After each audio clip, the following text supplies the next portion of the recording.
जिंदगी की रेस, महात्मा बुद्ध की एक रहस्यमयी कहानी। एक समय की बात है, महात्मा बुद्ध अपने शिष्यों के साथ मगध राज्य की यात्रा पर थे। मार्ग में छोटा सा गांव पड़ा, समृद्धिपुर। यह गांव बाहर से बहुत सुंदर और शांत लगता था, लेकिन भीतर एक छुपा हुआ रहस्य था। गांव के लोग बुद्ध की शिक्षाओं से परिचित थे, इसलिए उन्होंने उन्हें आमंत्रित किया कि वे कुछ दिन वहीं ठहरें और उपदेश दें। गांव के मुखिया श्रीवत्स बुद्ध के आगमन से बहुत प्रसन्न हुए, परंतु उनके चेहरे पर कोई गहरी चिंता छिपी हुई थी। बुद्ध ने यह भांप लिया, लेकिन कुछ कहे बिना उन्होंने अगले दिन प्रवचन की घोषणा कर दी। बुद्ध ने सभा में कहा, मनुष्य जीवन एक दौड़ है, पर यह रेस दूसरों से नहीं, स्वयं से है। लेकिन क्या कोई यहां ऐसा है जो इस दौड़ का असली रूप जानता है? तभी गांव का एक बूढ़ा व्यक्ति खड़ा हुआ। उसका नाम था धर्मपाल। वो कांपती आवाज में बोला, भगवान, इस गांव में हर वर्ष एक दौड़ होती है, जीवन की रेस। जो इसे जीतता है उसे स्वर्णिम मिलती है, पर जिसने भी इसे जीता वो एक वर्ष के भीतर रहस्यमयी मृत्यु को प्राप्त हो गया। यह सुनकर पूरे गांव में सन्नाटा छा गया। बुद्ध ने आंखें मूंद ली, जैसे वे किसी गहरे ध्यान में चले गए हों। अगली सुबह बुद्ध ने श्रीवत्स को अकेले बुलाया। इस दौड़ के पीछे क्या छिपा है, उन्होंने पूछा। श्रीवत्स कुछ क्षण चुप रहे, फिर बोले, ये रेस हमारे पूर्वजों की परंपरा है। कहा जाता है कि जो इसे जीतता है वो परम सत्य को पा सकता है, परंतु हर विजेता अगले वर्ष के भीतर या तो पागल हो गया या मृत पाया गया। बुद्ध ने गंभीर स्वर में कहा, परम सत्य बलपूर्वक प्राप्त नहीं किया जा सकता, वो आत्मबोध से ही मिलता है। बुद्ध ने घोषणा की, इस वर्ष की रेस मैं स्वयं देखूंगा। यह सुनते ही पूरा गांव चकित रह गया। शिष्यों में भी हलचल मच गई। रेस का दिन आया। 5 युवा चयनित हुए, सभी बलवान, तेज और महत्वाकांक्षी। एक युवक अरुण विशेष रूप से बुद्ध का भक्त था और ज्ञान पाने की ललक में भाग लेना चाहता था। बुद्ध ने रेस से पहले सभी प्रतिभागियों से एक एक प्रश्न पूछा, तुम क्यों दौड़ना चाहते हो? 4 युवाओं ने उत्तर दिया, पुरस्कार के लिए, गौरव के लिए, सबसे आगे निकलने के लिए। लेकिन अरुण ने कहा, मैं दौड़ूंगा ताकि मैं जान सकूं कि जीवन की असली दौड़ क्या है। बुद्ध मुस्कुराए।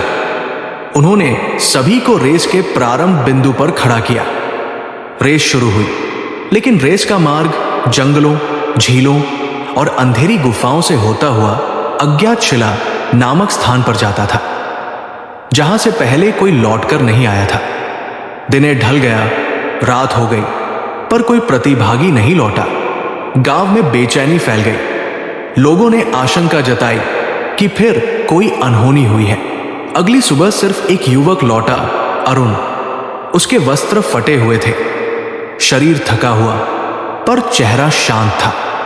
उसने किसी से कुछ नहीं कहा, सीधे बुद्ध के पास गया और उनके चरणों में गिर पड़ा।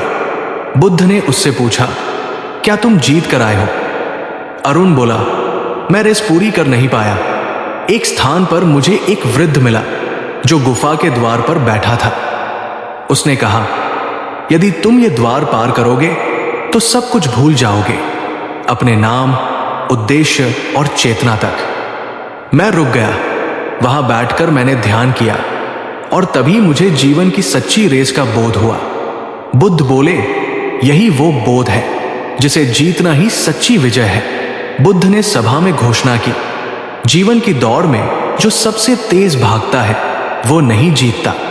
जो समझता है कि दौड़ना ही हर बात का हल नहीं, वही विजेता है। सत्य पाने की लालसा में हम अंधे हो जाते हैं और यही अंधकार मृत्यु बन जाता है। जिसने इस लालसा को छोड़कर आत्मज्ञान पाया वही असली विजेता है। गांव वालों की आंखें खुल गई। उन्होंने जीवन की रेस को त्याग दिया और साधना की ओर उन्मुख हुए।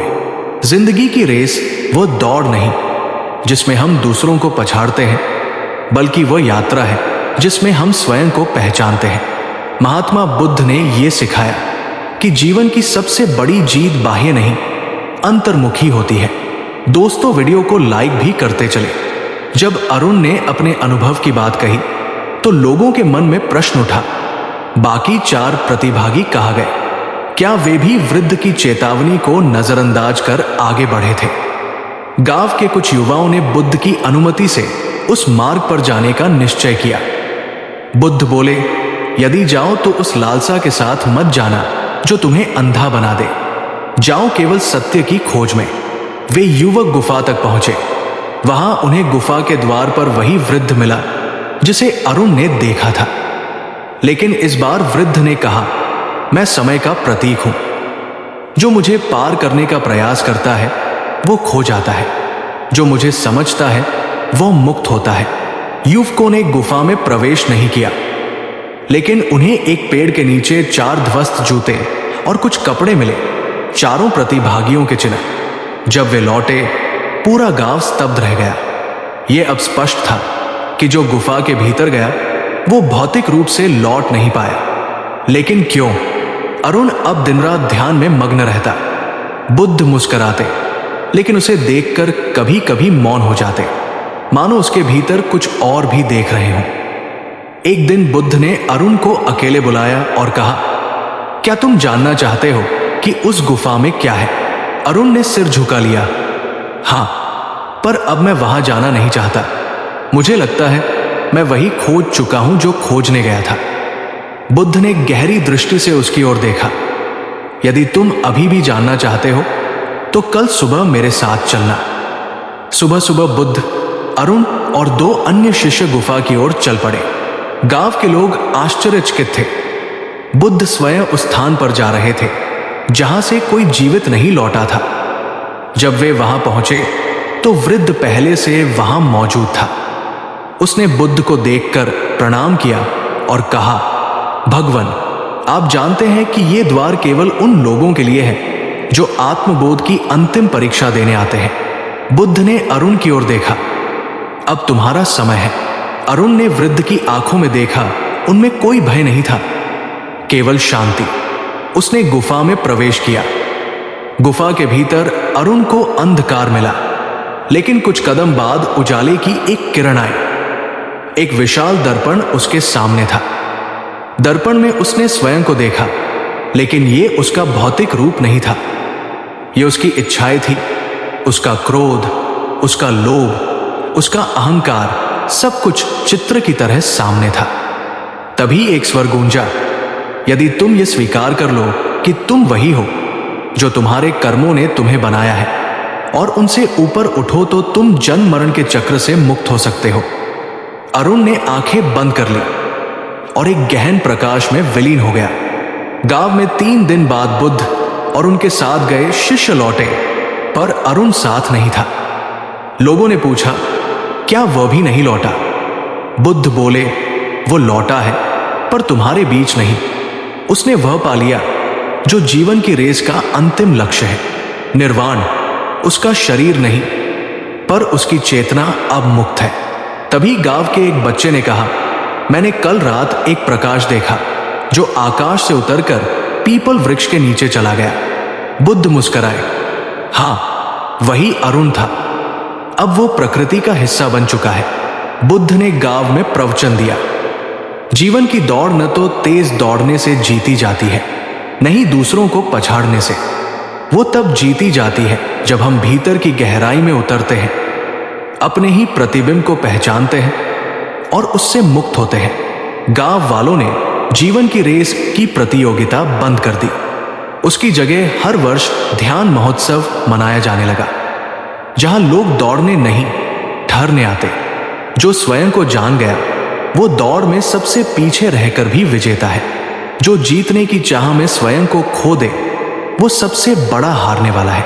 तो दोस्तों, आपको हमारी ये वीडियो कैसी लगी, इसे लाइक करें। धन्यवाद।